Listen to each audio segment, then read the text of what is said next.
तुम तो ठहरे परदेसी, साथ क्या निभाओगे। तुम तो ठहरे परदेसी, तुम तो ठहरे परदेसी, साथ क्या निभाओगे। सुबह पहली गाड़ी से अरे घर को लौट जाओगे। खिंचे खिंचे हुए रहते हो क्यों, ध्यान किसका है ज़रा बताओ तो, इम्तिहान किसका है। हमें भुला दो मगर याद ही होगा, नई सड़क पे पुराना मकान किसका है। नमस्कार मित्रांनो, मी अशोक आठवले, अशोकची विचारधारा या चॅनलवरती आपले मनपूर्वक सर्च हार्दिक असे स्वागत आहे। आता जो मी गीत बोललेलं आहे तो अल्ताफ राजा नावाच्या सिंगरचा आहे। या अल्ताफ राजा हे नाव तुम तो ठहरे परदेशी या अल्बमच्या माध्यमातून पूर्ण उंचावलेलं नाव आहे आणि याला अत्यंत महत्त्वपूर्ण अशी उत्साहित प्रचंड प्रसिद्धीसुद्धा भेटलेली आपल्याला दिसून येतं।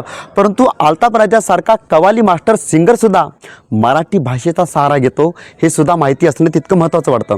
आता मराठी भाषा म्हणजे मराठी भाषेमध्ये बळ इथल्या मराठी कवीने आणि लेखकांनी दिलेलं आहे हे सुद्धा आपण समजून घेतलं पाहिजे। परंतु मराठी गाण्यावर अनेक हिंदी भाषिक गायकसुद्धा शून्यातून साध्य प्राप्त करतात, शून्यातून श्रीमंतसुद्धा होतात हे सुद्धा आपण तपासलं पाहिजे। म्हणजे मराठी भाषा किती सुंदर, किती बलवंत, किती देखणी याचासुद्धा विचार आपण महाराष्ट्रीयन तरुणांनी करणंही तितकं महत्त्वाचं वाटतो। आता तुम्हाला माहिती आहे की मराठी भाषेचं एक अत्यंत प्रचंड असं प्रसिद्ध असलेलं गाणं, ओहो मला लागली कुणाची गुचकी।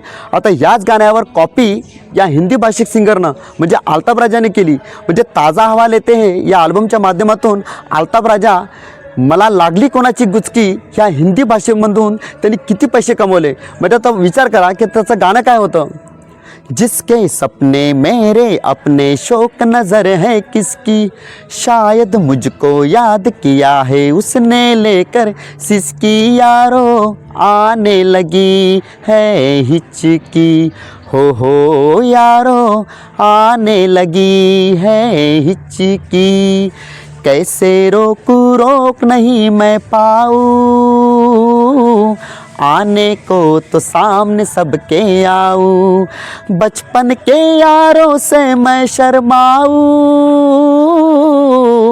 राज ना मेरा खुल जाए घबराऊँ, मेरी हालत पर हंसती है हर लड़की ऑफिस की, शायद मुझको याद किया है उसने लेकर सिसकी, यारो आने लगी है हिचकी, हो यारो आने लगी है हिचकी।